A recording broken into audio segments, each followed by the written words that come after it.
On a gray Tuesday morning in early March, the line at Benny's Burgers wound out the front door. It was the kind of roadside diner people passed every day without noticing. Aluminum siding, fluorescent flicker, grease-stained windows. But for the locals of Brookdale, Benny's was a staple. Nurses from the nearby hospital stopped in on breaks. Truckers fueled up on black coffee. Kids came after school for dollar fries. Benny's had been around for 37 years. It had heart, or so people thought. What the town didn't know, what no one knew, was that the person mopping the floor in the back that week wasn't a new janitor. He wasn't hired through an agency or dropped off by a temp firm. He was Benjamin "Benny" Marlowe Jr., the actual owner's only son, and the CEO of the entire Benny's Burgers chain. No one recognized him. The beard was new. He'd swapped his pressed suits for secondhand jeans and a shapeless hoodie. His voice was raspier now, helped along by a minor cold and a forced cough.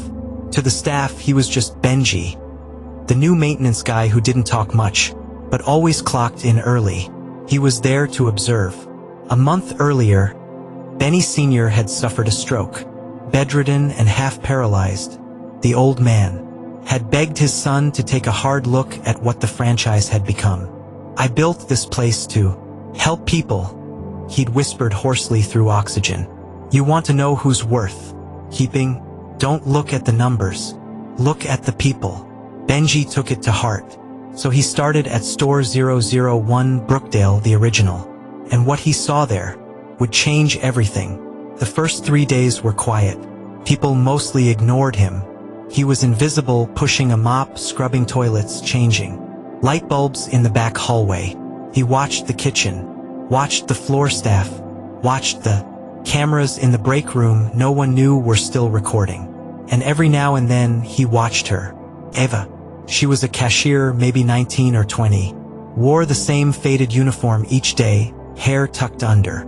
A visor, always tired but always smiling. She remembered customers' names, slipped extra napkins to single moms, gave quiet fist bumps to the kid with the speech delay who came in every Thursday with his grandma. Ava was kind in the way most people aren't when they think no one's watching. And Benji noticed, but so did someone else. Devin, the store manager, mid-30s, beard always trimmed, shirt always ironed. He'd been promoted 2 years earlier after a glowing sales streak. The district loved him. Numbers were clean. Labor was low. But under the surface, Devin ran the place like a petty dictatorship. He had a rotation. Mock the older dishwasher until he cried. Micromanage the single moms until they quit. Flirt with teen cashiers, then threaten their hours if they said no. He smiled for corporate visits and spat venom the minute they left. Benji logged it all silently. He wasn't ready to step in yet. Not until he had proof. Then came Thursday. It was 4:12 p.m. The line was long again. A cold drizzle tapped the windows. That's when the kid walked in. He couldn't have been older than 8. Hoodie too big. Shoes worn out. He stood in line, clutching a wrinkled dollar and a few coins. When he got to the counter, he quietly asked for a junior burger. Ava smiled. "Hey there, champ. You hungry?" He nodded, eyes hopeful. But when she totaled the meal, $3.19, his face fell. He only had $1.76. She didn't hesitate. Ava reached into her apron, pulled out her own wallet, and covered the rest. She added a small fries too. When the boy tried to protest, she just smiled and said, "Don't worry about it. We all need a little help sometimes." Benji saw it from across the room, heart catching in his throat. But Devin saw it too. 10 minutes later, as the boy sat eating in the corner, Devin pulled Ava into the back office. The shouting started before the door even closed. "You stole from the register. I covered it. Don't play dumb, Ava. You think I don't check the cameras? It was a kid. He was hungry. And that's not your job. Your job is to ring the order, take the money, and shut up." Silence. Then Devin said, "You're done. Grab your stuff." Ava didn't cry. She didn't beg. She just nodded once, stunned, and walked out the back door, into the rain. Benji sat frozen. He wanted to scream, to rip off the disguise, to fire Devin on the spot. But instead, he walked into the break room, pulled the footage from the camera, and emailed it to himself. Then, he made one anonymous move. He uploaded the clip to Reddit, captioned, "Fired for feeding a hungry child. Benny's Burgers 001. By morning, it had 1.2 million views. The backlash came fast. Hashtag boycott Benny's trended by noon. Local news trucks pulled into the parking lot. Customers demanded answers. A line of Ava's former co-workers stood outside holding signs. Inside, Devin scrambled like a man on fire. He had no idea what hit him. No idea who had leaked it. No idea why corporate hadn't responded to his panicked emails. Then, at 3:03 p.m., the door chimed. Benji walked in. Not in the janitor's hoodie, but a crisp navy suit. Clean-shaven. Calm. Followed by 2 camera crews and a silent man in a blazer who said only one sentence. "Brookdale, meet your real CEO." Devin's face drained of color.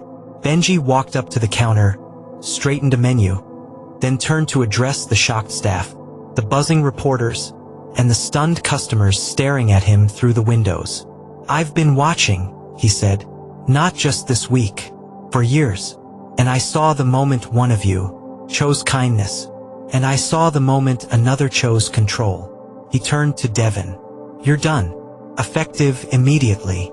Security escorted Devin out. But the story wasn't over. Benji pulled out his phone, pressed play, and showed a second clip on the mounted TV, footage from the office camera no one knew existed. It showed Devin mocking an older dishwasher for stuttering, demanding a busser clock out early and finish his shift unpaid, threatening to cut the hours of a cashier unless she met him. After work, the room went still. Benji turned to the staff. "No more of this. Not at Benny's. Not on my watch." He paused. "But one thing is missing." He stepped outside, camera crews trailing him, and walked half a block through the drizzle until he found her. Ava was sitting under the awning of the closed bookstore, sipping a gas station coffee. Her eyes widened when she saw him. "Benji?" She blinked. "Wait, how do you know my name?" He smiled. "Because I'm your boss." She just stared. "You're not in trouble," he said softly. "You're a hero. You reminded me what this place is supposed to be." Then he did something no one saw coming. He offered her a promotion. Not just a job back, but manager. Full benefits, higher pay, and corporate training to help other stores spot and stop toxic behavior. Ava's hands shook. "Why me?" Benji grinned. "Because when no one was watching, you still did the right thing."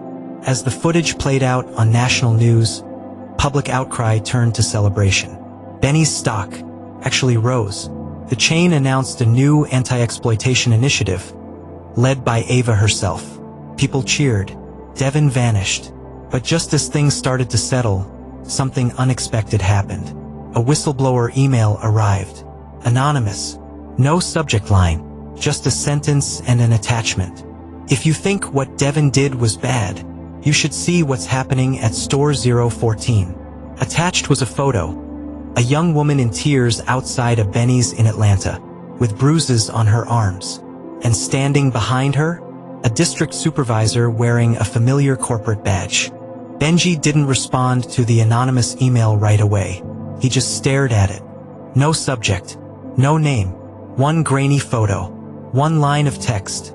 "If you think what Devin did was bad, you should see store number 014. In the attached image, a girl no older than 17 stood outside a Benny's location in Atlanta. Her visor was in her hand. Her wrist was bruised. Her eyes swollen from crying.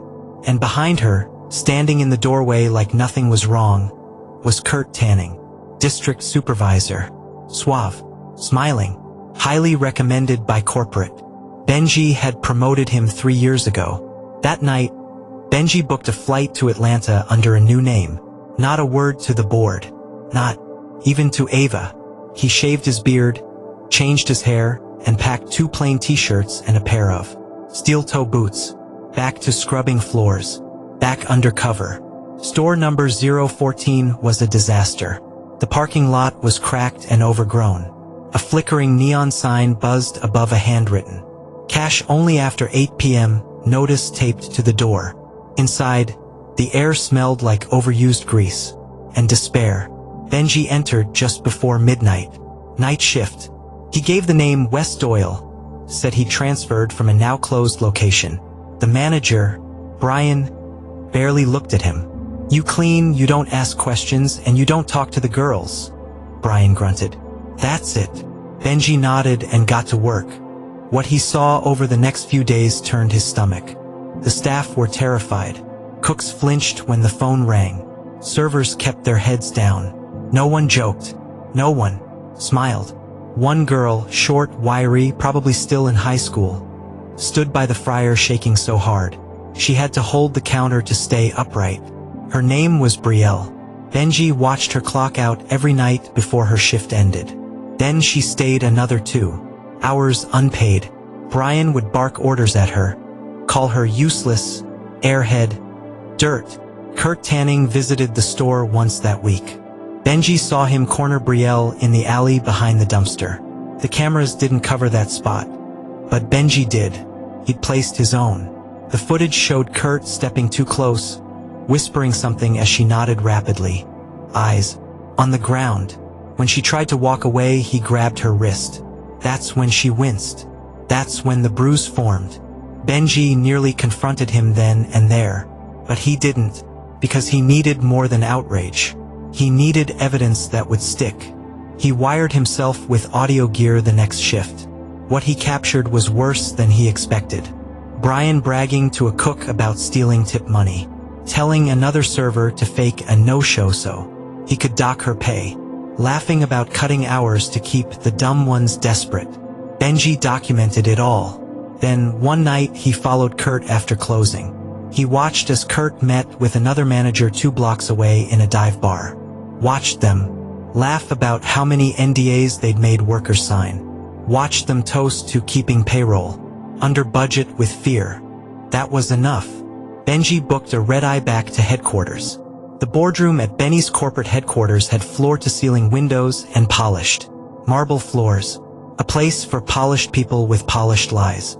Benji walked in with a USB drive and a folder stuffed with printed transcripts, timestamps, and footage. No assistants. No PR team. Just the truth. He didn't sit. Just spoke. "There's a sickness in our system. I found it in Brookdale. I found it in Atlanta. And I don't think it ends there." He plugged in the drive.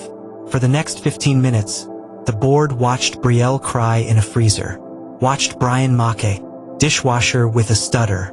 Watched Kurt whisper threats to underage staff in the alley behind a dumpster. When it ended, no one said a word. Benji looked around the table and said, "We have 2 choices. Pretend it's a local issue, or rip the whole damn thing out at the root." He paused. "I suggest we start digging." The fallout was swift. Kurt Tanning was fired within 48 hours. An independent investigation launched. Brielle was placed under legal protection. Brian was arrested after a whistleblower from the cook staff submitted time card fraud as corroborating evidence. The Department of Labor launched a probe into 30-plus Benny's franchises across the Southeast. Benji didn't hide from it. He went on record, issued a public apology on live TV. "We failed, not just as a company, as people. But failure is only final if we stop trying. We're not stopping." He announced the creation of the Benny's Justice Fund, a $4 million relief initiative to pay back wages, legal fees, and offer trauma counseling to any employee mistreated under the company's name. And then, in a bold move, he made Brielle an offer. "Come join HQ. Help rebuild the company from the inside. Train leaders who see dignity, not numbers. Help make sure no one ever feels that powerless again." She said yes. In the weeks that followed, Benji personally visited 10 other stores. He met a woman who raised 3 kids working midnight shifts, a busser who dreamed of owning a food truck, a cashier who gave her tips to the homeless man outside every Friday. And in every store, he asked one question: what would make this place worth fighting for? He wrote every answer down. Ava took over the employee advocacy program. Brielle co-wrote the new training materials. And Benji? He stayed in the background. No press tours, no applause, just quiet visits, honest conversations, listening more than speaking, because he knew real change doesn't happen with hashtags or headlines. It happens in choices, daily, small, difficult, like telling the truth, like standing up when it's easier to sit down, like handing a hungry kid a meal and refusing to apologize for it. 6 months later, on a cloudy Thursday, Benji returned to the Brookdale location. The booth by the window was still there. Same peeling vinyl, same smell of old fryer oil and lemon-scented sanitizer. He slid in, sipped his coffee, and looked around. Ava was across the dining room, talking with 2 new hires. The same dishwasher Devin used to bully was now training others, laughing loudly as he showed a teen how to run the industrial sprayer without flooding the floor. And Brielle's photo hung behind the counter, beside a new poster that read, "Courage isn't loud, it just doesn't back down." Benji smiled. For the first time in a long while, it reached his eyes. He stood up, paid his bill, and stepped outside. The wind was soft. Rain hung in the air but hadn't fallen yet. Across the street, a boy handed a sandwich to an unhoused man in a hoodie. No one asked him to. No one filmed it. Just 2 people doing what they could. Benji watched quietly for a moment, then turned up his collar against the breeze and walked away. No press, no cameras, no announcement. Just one step, then another. Because justice doesn't always wear a badge. Sometimes it just wears an apron and refuses to look away.